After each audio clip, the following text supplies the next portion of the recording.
السلام علیکم ورحمۃ اللہ وبرکاتہ، حامداً و مصلیٰ و مسلمہ وبعد۔ سوال بڑا آسان ہے اور اس کو چونکہ نئے لوگوں کے لیے بہت سخت ہے، اور یہ آج نہیں، مطلب یہ کہ اس کے بعد بھی یہ سوال ہوں گے، ہوتے رہیں گے۔ شیعہ، دیوبندی، وہابی، یہ سب فرقے کے حوالے سے کہ یہ سب قرآن میں ہیں یا نہیں۔ سب سے پہلے جو سوال کیے ہیں کہ میں نے قرآن تلاشا اور اسی طرح سورہ حج کی لاسٹ آیت کریمہ کا حوالہ دیا ہوا سماکم المسلمین کہ اللہ نے تمہارا نام مسلمان رکھا، تو پھر یہ فرقہ کیوں؟ یہ قرآن فہمی کے خلاف ہے، صحیح قرآن نہ سمجھنے کا شاخسانہ ہے، علماء حق، علماء ربانیین سے نہ جڑنے کا شاخسانہ ہے۔ قرآن پاک میں ان کو فرقہ کہیں پر نظر نہیں آیا۔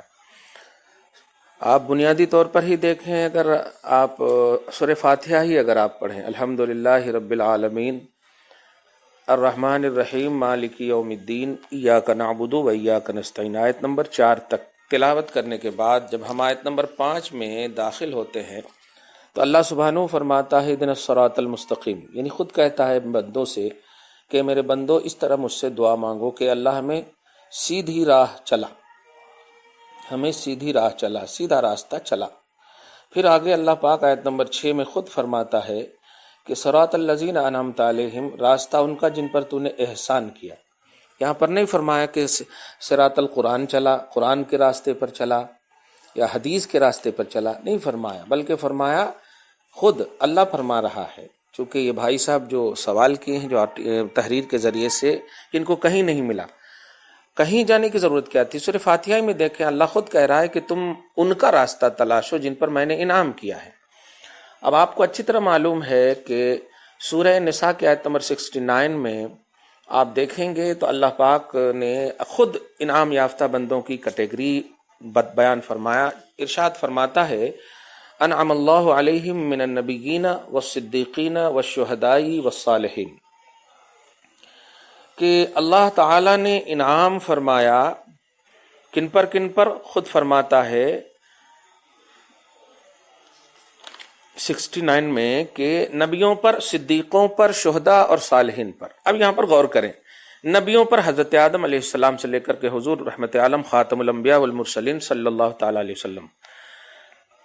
صدیقوں پر، یہ جمع سب مطلب پلورل کا سنٹینس ہے، صدیق یہ سنگولر ہے، صدیقوں پر دھیان دیتے جائیں۔ اب شہداء یہ بھی پلورل ہے، شہید کا۔ صالحین نیک لوگوں پر، یہ بھی ہے، ان پر۔ اب سورہ فاتحہ کے آیت نمبر 5 کا ترجمہ کریں، اے اللہ نبیوں کے راستے پر چلا، صدیقوں کے راستے پر چلا، شہیدوں کے راستے پر چلا، نیک لوگوں کے راستے پر چلا۔ اب یہاں پر آگے پھر فرماتا ہے وَحَسُنَ أُولَئِكَ رفیقہ، یہ کیا ہی اچھے ساتھی ہیں، یعنی ان کے راستے پہ چلنا، ان کو فالو کرنا، ان کی اتباع کرنا، یہ بہت اچھی راہ ہے، اچھا راستہ ہے۔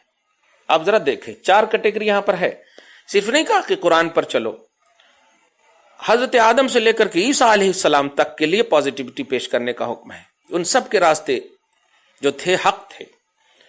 یہاں پر ہم یہ نہیں گنائیں گے کیونکہ ان کے سوال کا صرف مقصد یہ ہے کہ یہ فرقے کیوں نظر آ رہے ہیں، ایک کیوں نہیں ہے۔ تو اگر اللہ پاک کو ایک ہی مقصود تھا تو کہہ دیتا کہ قرآن کو مانو صرف، یہ سارے نبیوں کے ماننے کی بات، ان کے راستے پر چلنے کی بات۔ اسی طرح دیکھیں آپ سارے صدیقوں، ارے باپ رے باپ، ان گنت ابو بکر صدیق سے لے کر کے امت میں جتنے بھی ہوں گے ان کے صدقے میں سب کی راہوں پر چلا۔ اسی طرح شہیدوں، سارے شہیدوں، امیر حمزہ سے لے کر کے امام حسین سے لے کر کے صبح قیامت تک جو بھی شہید ملیں گے ان کے راستے پر چلا، شہید عقیل۔ صالحین اولیاء اللہ، نیک لوگوں کے راستے پر چلا۔ یہ سب کیا ہے؟ کیا یہ ایک لفظ میں بولوں، کیا ابو بکر قرآن ہے؟ کیا حسین اعظم امیر حمزہ قرآن ہے؟ پھر کیوں؟ یہ ہے اصل پلس پوائنٹ، بڑی اہم اور بڑی توجہ سنیں۔ ایک اور آیت کریمہ آپ کو بتاؤں اور بڑی توجہ سے سنتے جائیں کہ کیا فرقے کا ذکر نہیں۔ فرقے 2 طرح کے ہوتے ہیں، حق فرقہ اور باطل فرقہ۔ تو حق فرقے کی 4 کیٹیگری آپ کو بتا دی گئی قرآن پاک میں کہ ان کے راستے پر چلنے کی دعا کرنا. سورہ بقرہ کی آیت نمبر 62 میں آپ دیکھیں اللہ پاک نے 3 فرقے کا ذکر فرمایا. ان الذین آمنوا والذین ہادوا والنصارى والصابئین، ایمان والے، یہودی، نصرانی اور ستارہ پرست صابی، ان کا بھی تذکرہ فرماتا ہے. یہ لوگ اگر سچے دل سے اللہ پر ایمان لائیں تو ان کا لیول یہ ہوگا کہ لا خوف علیہم ولا هم یحزنون. دیکھیے آپ یہ تینوں، کیا آپ یہودی کو فرقہ نہیں مانتے، نصرانی کو فرقہ نہیں مانتے، لیکن ہے یہ لوگ اگر ایمان لائیں تو اللہ پاک ان کو بے خوف کر دے. حضرت عبداللہ ابن سلام دیکھیں قبیلہ یہود سے تعلق رکھتے. خیر، ان فرقے کا تذکرہ قرآن میں ان کو نہیں ملا. بڑا افسوس ہوا مجھ کو. سورہ فاتحہ ہی میں دیکھیں آپ 4 تذکرے ہو رہے ہیں. چلو نبی کے حوالے سے ایک بات کہہ سکتے ہیں کہ چلو وہ فرقے نہیں ہیں، لیکن صدیقوں، شہیدوں، صالحین، باپ رے باپ کیا ہیں؟ فرقہ ناجیہ اور فرقہ ناریہ، یہ 2 کا فرق رکھیں. حق قرآن کا کئی مقام پر آپ نے جاء الحق وزهق الباطل، حق آیا باطل مٹا، اب باطل کو مٹنا ہی تھا. تو حق اور باطل کو بتایا نا اللہ پاک نے. تو قرآن پاک کی ایک نہیں انیک آیت کریمہ اس بات پر شاہد ہیں کہ فرقے کا تذکرہ قرآن پاک میں ہے. بس فرق یہ ہے کہ صحیح فرقے کو ماننا ہے اور غلط فرقے سے بچنا ہے. چنانچہ آپ سورہ بقرہ ہی میں آپ شروع ہی میں دیکھیں کہ اللہ سبحانہ فرماتا اذا قیل لهم آمنوا کما آمن الناس. منافقین یہ بھی ایک فرقہ ہے جو حضور کی صرف گستاخی کرتا تھا. منافقین سے کہا گیا کہ تم لوگ صحابہ کی طرح ایمان لاؤ. اذا قیل لهم آمنوا کما آمن الناس، سورہ بقرہ آیت نمبر 13 میں. تو یہ منافقین کیا بولے؟ انؤمن کما آمن السفہاء، کیا ہم ایمان لائیں احمقوں کی طرح؟ استغفر اللہ، میں نے صحابہ کو احمق کہہ دیا معاذ اللہ. تو کیا اب اس کو بھی ہم اچھا اس کے حوالے سے تو اور بھی یہاں پر آیت نمبر 8 میں دیکھیں تو ومن الناس من یقول آمنا باللہ والیوم الآخر، کچھ لوگ ہیں جو کہتے ہیں ہم اللہ اور یوم آخرت پر ایمان لاتے ہیں، مگر اللہ فرماتا وہ ایمان والے نہیں. بتائیے ان کا کلمہ، ان کی کلمہ گوئی، ان کا دعوی کلمہ، یعنی کلمہ ہم پڑھتے ہیں آمنا باللہ آئی ایم ویری ویری مسلم، میں بھی کلمہ پڑھتا ہوں، یہ کہا تھا مگر اللہ فرماتا نہیں یہ مومن نہیں. تو ان کو کون سی فرقے میں شامل کریں گے آپ بتائیے؟ کلمہ گو ہے تو آپ کو تو ایمان والے میں شامل کرنا ہوگا، اور اللہ کر رہا ہوں ایمان والے نہیں ہے تو آپ کس میں شامل کرنا ہوگا آپ کو؟ یہ چیزیں قرآن پاک میں مذکور ہیں. علماء ربانیین سے جڑتے تو آپ کو بالکل معلوم ہو جاتا. اسی طرح اب اسی بیس پر آپ کو دیکھنا، اب تو قرآن پاک نازل ہونے والا ہے نہیں. آج بھی اگر نازل ہونے کا سلسلہ ہوتا نا، حضور رحمت عالم صلی اللہ علیہ وسلم بظاہر تشریف فرما ہوتے تو نازل ہونے کا سلسلہ رہتا، ضرور نازل ہوتا. شیعہ کے حوالے سے بھی، یہود کے، دیوبندی، وہابی، سب کے حوالے سے نازل ہوتا. قرآن یعنی احکام الہیہ نازل ہونا بند، کمپلیٹ اسلام. تو اب اسلام کے بیس پر دیکھیں گے کہ جن فرقوں کو اللہ پاک نے جن کی مذمت کی، جن کا رد کیا، اس کا بیس کیا تھا. تو بیس تھا نبی کو نہ ماننا، نبی کی ریئلٹی کو تسلیم نہ کرنا، نبی کی عظمت کا انکار کرنا، نبی کا مطلب نبی نبوت کی شان کو نہ ماننا، اپنی طرح سمجھنا، علم غیب کا انکار کرنا، اختیارات کا انکار کرنا. یہ سب پہلو تھے وہاں. چنانچہ آپ سورہ توبہ کے آیت نمبر 66 میں دیکھیں گے تو علم غیب کے انکار کرنے والے کو خود اللہ پاک فرما رہا کہ تمہارا ایمان پہلے تھا لیکن اب تو نے نبی کے علم کا مذاق اڑایا تو لا تعتذروا قد کفرتم بعد ایمانکم، اب بہانے مت بناؤ، تمہارے ایمان کے بعد تم کافر ہو چکے. بتا ایمان تھا لیکن اب کس میں داخل کر دیا اللہ نے؟ فرقہ کافرہ، کفر والے فرقے میں داخل کر دیا. تو قرآن پاک میں تو 2 فرقے کا خصوصاً تذکرہ ہے، اب ایمان والے کا اور غیر ایمان والے کا. لیکن غیر ایمان والے کچھ ایسے بھی ہیں جن کو ایک دم ایمان کا دعویٰ قرآن پاک نے بھی ذکر کیا، ایمان تسلیم بھی کیا تھا، لیکن توہین رسالت کی وجہ سے، حضور کو نہ ماننے کی وجہ سے، قرآن کا انکار کرنے کی وجہ سے، صاحب قرآن محمد رسول اللہ صلی اللہ علیہ وسلم کا انکار کرنے کی وجہ سے اللہ پاک نے رد کر دیا اور فرقہ کفر میں، کافر کے فرقے میں داخل فرما دی. تو فرقہ کا مطلب کیا سمجھتے ہیں؟ فرقہ کا مطلب جماعت. قرآن میں سینکڑوں لکم دینکم ولی دین، کس کو کہا جا رہا؟ کافروں کو. ایک کافروں، تمہارا دین تمہارے لیے، میرا دین میرے لیے. منافقین کس کا ذکر میں کون ہے یہ؟ منافقین یاد رکھیے گا مشرک کو نہیں کہتے، کلمہ پڑھنے والے کو کہتے ہیں. زبان سے جو کلمہ پڑھے اور دل سے انکار کرے، دل سے جو انکار کرے. آپ نے سورہ حج کو نہیں سمجھا، ہوا سماکم المسلمین. یہ بتائیے قرآن پاک جو نازل ہوا حضور پاک صلی اللہ علیہ وسلم پر، تب قرآن پاک میں جب نازل ہوا تو حضور کو کہنا چاہیے نہ کہ صحابہ کرام کی جماعت تمہارا نام اللہ نے مسلمان رکھ دیا ہے، اب تم جو ہے نام نہیں رکھنا. تو پھر میں حضور ہی سے پوچھتا ہوں یا رسول اللہ پھر حسین آپ نے نام کیوں رکھا، حسن نام کیوں رکھا، فاطمہ کیوں نام رکھا؟ سب کا نام مسلمان رکھ دیتے آپ کیونکہ قرآن میں مسلمان نام ہے. یہ لاجک کی کمی، اسلامی لاجک کی کمی، اسلامی سینس کی کمی سے یہ سب ہوتا ہے. دیکھیے قرآن پاک بیس آف اسلام، معیار اسلام، حدیث پاک معیار اسلام، اس بیس پر، اس کے معیار پر اترتے ہوئے آپ کو دو لفظ کہہ دوں کہ حق سے ریلیٹڈ جو بھی چیز ہوگی، نام جو بھی رکھا جائے اس کا وہ ایکسیپٹڈ ہوگی، اور باطل سے ریلیٹڈ جو چیز ہوگی، نام جو بھی رکھا جائے اس کا وہ ریجیکٹڈ ہوگی. ایک دم صاف بات، ایک دم کلیئر کہہ دوں. جابر کا معنی ہوتا، آج تو انڈیا میں بہت اچھے سمجھتے ہوں گے، جابر کا معنی کیا ہوتا؟ جابر بادشاہ. لیکن حضرت جابر ابن عبداللہ رضی اللہ تعالیٰ عنہ کون نہیں جانتا؟ آج رضی اللہ تعالیٰ عنہ بول رہے ہو آپ کہ ان کو کیوں بول رہے ہو؟ نام سے مطلب آپ کو نہیں ہے. کیوں؟ اس لیے کہ یہ حضور کے ماننے والے، حضور کی عظمت کا اقرار اعتراف کرنے والے گستاخ نہیں. سیم اسی بیس پر حضرت ابوبکر صدیق کو اول خلیفہ، حضرت عمر فاروق کو دوسرے خلیفہ، حضرت عثمان کو تیسرے خلیفہ، حضرت علی کو چوتھے خلیفہ، اس ترتیب کے ماننے والے کو اہل سنت و جماعت بولتے ہیں.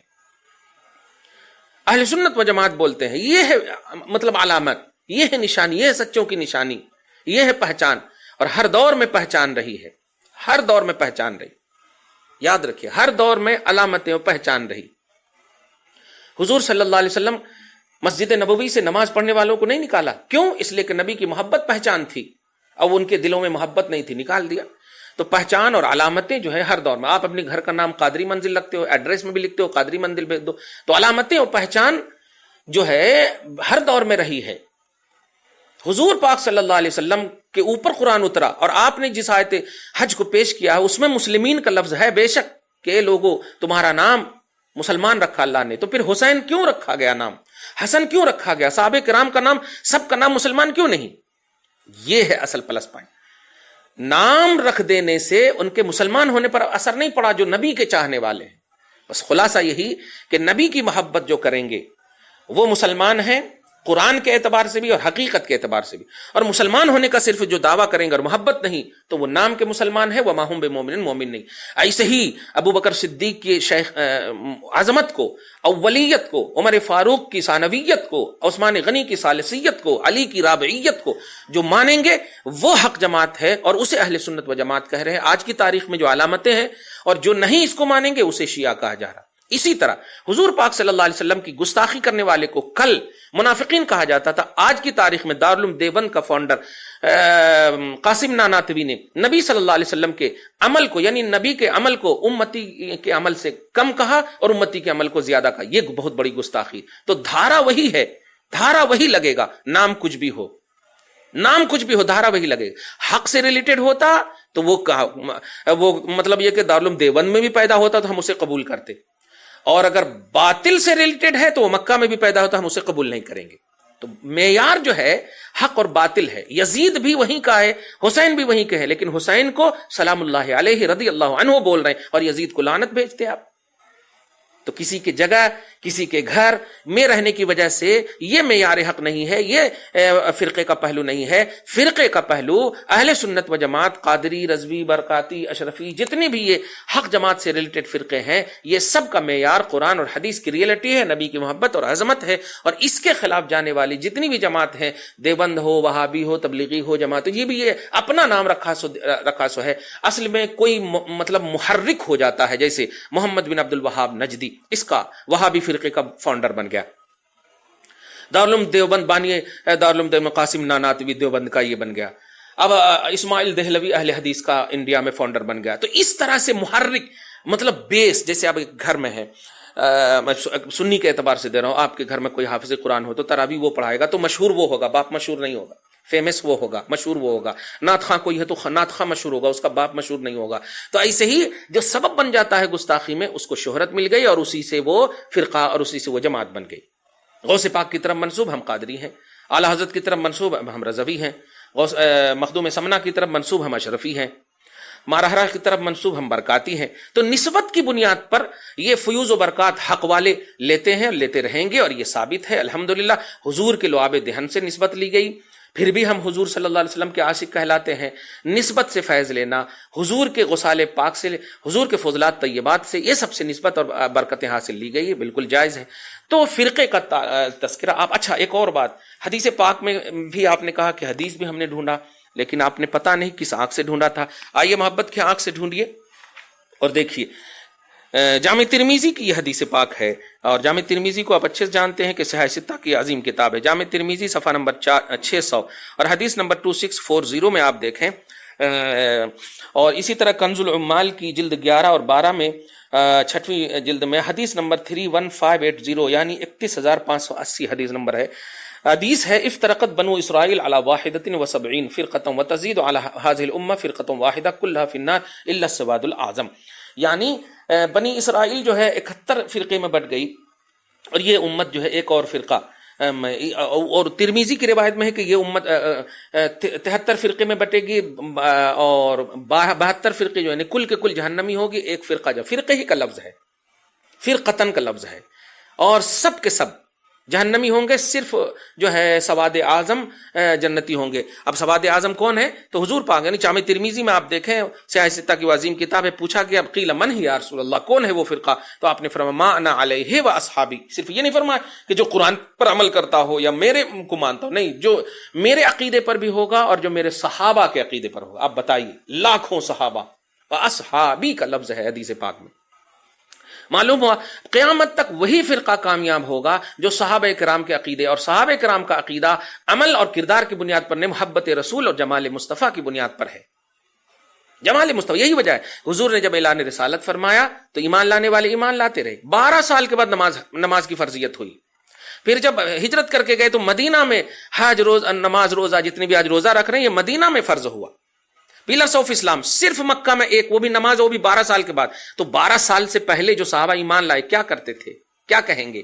کون سا فرقہ تھا؟ نمازی، حاجی، روزہ داری؟ نہیں، کوئی فرقہ نہیں. وہ نبی صلی اللہ علیہ وسلم کے محبت والا فرقہ جنہیں صحابہ کرام کے نام سے.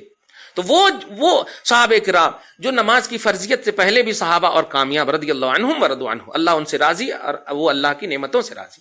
خلاصہ یہ کہ قرآن میں بھی ہے اور حدیث میں بھی ہے. اللہ پاک آپ کو، ہم سب کو قرآن اور حدیث کی ریئلٹی کو سمجھ کی توفیق نصیب فرمائے، علماء سے جڑنے کی توفیق نصیب فرمائے. والسلام علیکم.